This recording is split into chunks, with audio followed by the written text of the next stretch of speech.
3. One of the clearest examples of this division was the state's approach to racial preference. California once championed the idea that individuals should be judged by merit. In the era of the woke revolution, merit became suspect. Universities reintroduced racial preferences in admissions. Government agencies adopted hiring and promotion policies that prioritized diversity goals over qualifications. Contracts were awarded based on identity categories. The idea that all people should be treated equally under the law was replaced by the belief that outcomes must be engineered to reflect demographic distribution. This approach did not create fairness, it created resentment. It undermined the dignity of achievement and the purpose of education.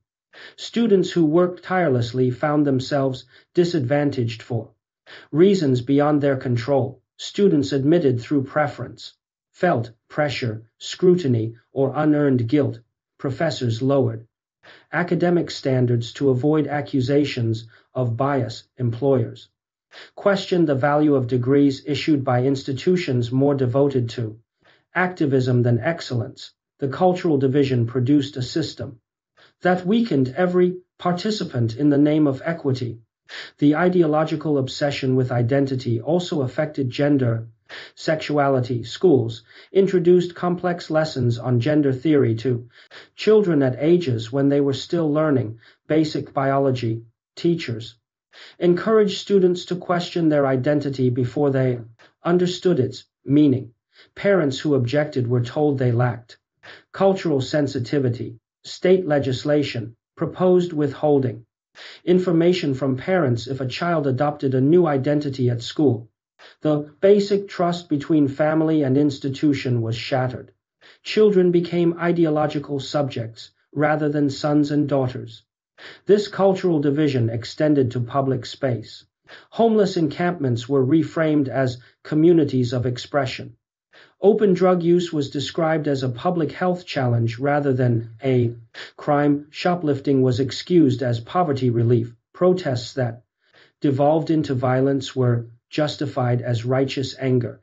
People who expressed concern were labeled intolerant. Citizens were instructed to accept the presence of disorder as a moral obligation. The leadership insisted that opposing chaos undermined compassion, yet the result was not compassion, it was the abandonment of the innocent. This ideological worldview replaced realism with emotionalism. It created policies based on the feelings of activists rather than the needs of communities. It demanded that citizens embrace ideas that contradicted observable reality. It convinced many that truth was subjective, that responsibility was oppressive, and that law was optional. The cultural division became so profound that Californians no longer shared an understanding of right and wrong. A society cannot endure when it loses moral clarity. California became evidence of this truth. Those who believed in tradition, responsibility, and accountability were marginalized as reactionary. Those who celebrated fragmentation and grievance were promoted as progressive. The social fabric unraveled. People stopped trusting institutions. Communities stopped believing in fairness. Neighbors stopped sharing a common language of values. Cultural division also weakened the economy. Companies hesitated to hire or fire employees for fear of ideological repercussions. Human resources departments became ideological enforcement organs. Workplaces became tense and politically charged. Innovation suffered. Productivity declined. Entrepreneurs feared that a single complaint could destroy their business. The environment of creativity and risk-taking that once defined California was replaced by fear, regulation, and ideological surveillance. This division reached its peak in the question of public order. People who stole under $1,000 were rarely prosecuted. Repeat offenders terrorized retail workers. Elderly citizens were assaulted in broad daylight. Store employees were instructed not to intervene in thefts, police were instructed to avoid certain enforcement actions to prevent accusations of profiling. The result was predictable. Criminals acted with impunity. The innocent lived with fear. The cultural division made justice impossible. When identity replaces accountability, law collapses. When politics replaces principle, order dissolves. California experienced both. The consequences were not theoretical. They were visible in every blocked sidewalk, every boarded up store, every empty classroom, and every fleeing family. California's decline is not irreversible. Even after years of mismanagement, ideological excess, and civic decay, the state retains immense potential for revival. Its natural resources remain abundant, its people remain resilient, its industries remain capable of global leadership.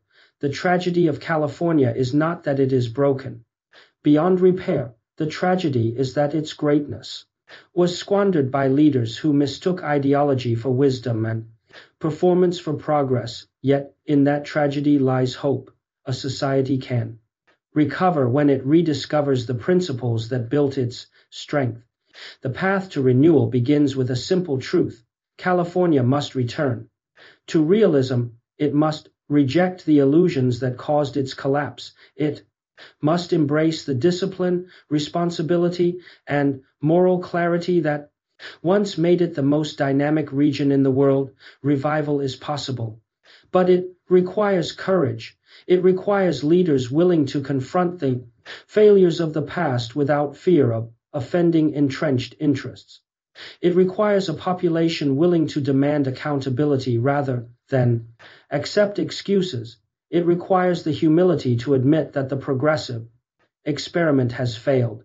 The first pillar of renewal is the restoration of public safety. A society cannot flourish when its citizens live in fear. California must re-establish the principle that law matters, that consequences are necessary, and that order is the foundation of freedom. Laws that decriminalized theft and undermined enforcement must be repealed. Prosecutorial authority must be returned to those who understand that justice cannot be selective. Police must be supported, not vilified, and provided with the training and resources necessary to protect them. Public courts must prioritize the safety of communities over the sensitivities of offenders. Crime cannot be romanticized. It must be addressed with clarity and resolve. Restoring public safety also requires confronting the drug crisis with moral seriousness. The state must abandon the failed ideology of permissiveness and return to treatment grounded in accountability. Addiction is not a lifestyle.